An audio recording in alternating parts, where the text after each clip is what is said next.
Hello everyone, I realise I haven't done a video in quite a while, so I'm just doing a quick update for you guys. I've been really busy with uni work and I need to get back to it, so I'm going to just do a quick update and then just to let you guys know what happened at Northampton and what decisions I've made and get straight back on with my work.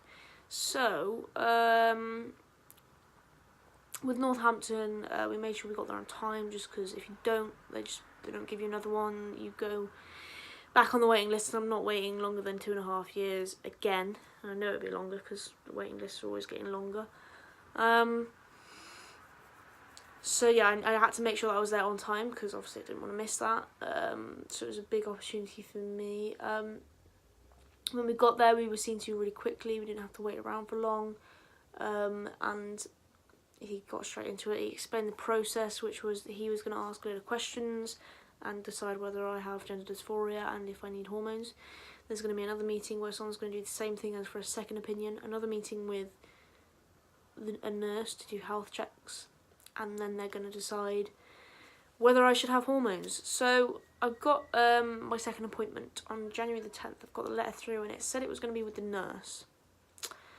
And they're going to do health checks. So either they've missed something out accidentally and it's going to go the opposite way around. I'm going to get a second appointment, a second opinion in another day, or they've skipped the second opinion, or someone's already given one and said, yeah, they've got dysphoria, let's just get them to see the nurse quickly. I'm hoping that was the situation because it saves a lot of time for me and it means I can just get on with it. So yeah, I'm looking forward to that. I was meant to be going to London on this Thursday, December the 6th. But we've had to postpone it just because I've got a lot of university work due in that day. And that's a whole day where I could, sit down at uni and do my work and chat with my lecturers, everything's okay, but instead I'd be on the train. So, after discussing it with my dad, we decided, we'll wait until after Northampton and see how that goes, and then turn back to London and say either, okay, yeah, we'll come along to that one, or, we're not going to come anymore, we found a better option, we'll see what happens. So, when I was at Northampton, we spoke a lot about my history, a lot about my family, my childhood, everything. Like, he asked a lot of questions, and I tried to go into much detail as I possibly could, without boring anyone. But he asked a lot of questions, which is what I want to compare to London. London was a very relaxed environment. Obviously, the travelling wasn't, but when we got in there, everything was like, oh my god, the building was beautiful. It was amazing, and everything was like spotless, and it was just not clinical, but like really, really nice, really stylish. It was like an old building, and the office was stunning, and it was really relaxed, and everything was just so relaxed. And she'd ask questions now and then. There'd be a lot of silence with typing, and then she'd ask another like odd question. Like, I know they're trying to get as much information as they can, but the questions were very random. They didn't seem to relate much to what I was there for, and she just seemed very relaxed, and I was just a bit like, it was just kind of frustrating, I guess, but I don't know, I guess that's just how they work. But when I got to Northampton, it wasn't like he was rushing, but he just wanted a lot of information and as much information as he could in a lot of detail. So, so we asked like loads of questions, and then we also talked about top surgery and eggs. So with top surgery, the last thing in my last video I said I was going to have it before testosterone. We spoke to him about that, and he said a lot of surgeons through the NHS will say you have to be on testosterone for at least a year before they consider you, which I was a bit like, okay, that's quite a long time, but he gave a good reason for it. It's just that your overall results of top surgery are better, like a lot better, if you wait for your body to, develop properly. And you lose quite a lot of tissue in your breasts, so it's easier to remove them and shape them properly to, your more masculine figure. So there's that. But then in London, she was like, I don't want your dysphoria to get worse, so I think you should have it beforehand, which makes sense, but then I don't know. But I think we're going to just go ahead and, if we go along with the NHS, if that's the route that we choose, I guess I can wait a year. I've already waited so many years, and I think, you know, as long as I'm on testosterone, something will be happening. I won't just be waiting for nothing. Something will be going on in the background, and then, and you know, we've always got the option, if I do become seriously dysphoric, I'm like, I need surgery now, we can go privately, we can find someone privately that will do it. It's not a problem. So, kind of okay about that, I think. The other thing was eggs, freezing my eggs.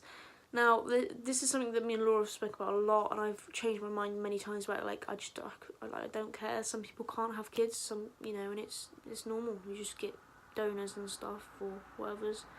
But then I think about it, I'm like, I really want my biological kids. I want them to be my kids. So, I think, even though it's going to, you know, set back the chance for me to actually start testosterone, maybe, because I'll have to be able to harvest and freeze my eggs. It may be a setback, but it is something that, you know, I want to do. It's, you know, it's like a life decision. If I don't do it now, there is a chance I'll come off testosterone and then I'll have to harvest again. But you have to come off testosterone for a year, and that means, you know, I'm off testosterone for a year, so things are going to go back to how they were, and I'm going to have to start it again, and that's not something I want to do. I want to start testosterone and be on testosterone. I don't want to have to come off it for anything. So if I do it now, then I know I've got them there for 10 years, so I've got 10 years to have some kids, so it'll be fine. So that's something that I've got to talk to my GP about, because they don't tend to cover it in the NHS for trans people. They only tend to cover it for people that are having like radiotherapy or chemotherapy, because it can affect their eggs. So they freeze their eggs first before they have the therapy, and it's covered on the NHS for them.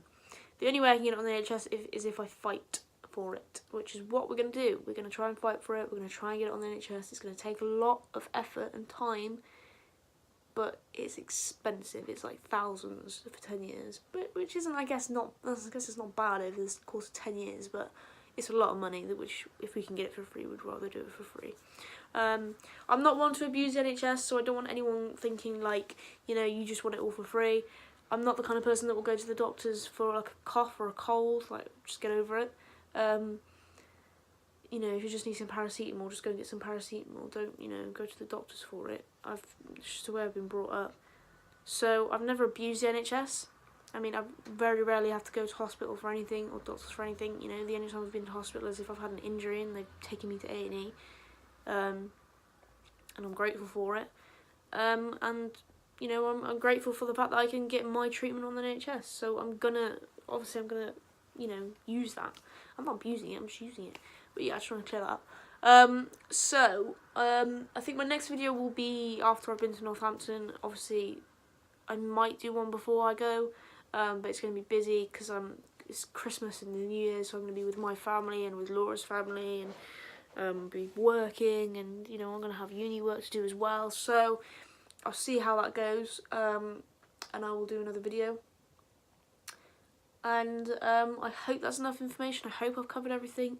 Any questions or anything I've forgotten to, you know, mention, feel free to ask. The Rogaine stuff I've been doing for about 5 weeks now. It'll be 6 weeks this week. And it's started to grow through. Obviously, you can't really see it. you can't see it this far away and in this light. But it's coming down a lot thicker and darker here, and it's starting to move along the bottom here now. So it's doing something. But it's not massively obvious. You do have to really look at it. I mean, you can see the hairs, but they're quite blonde at the moment. Some of them are dark, some of them are blonde, but that can easily be solved with hair dye or beard hair dye. But yeah, anything I haven't mentioned or any questions you have, please feel free to ask me. I will do another one in the new year. Have a lovely Christmas and New Year's, everyone, and I will see you all soon.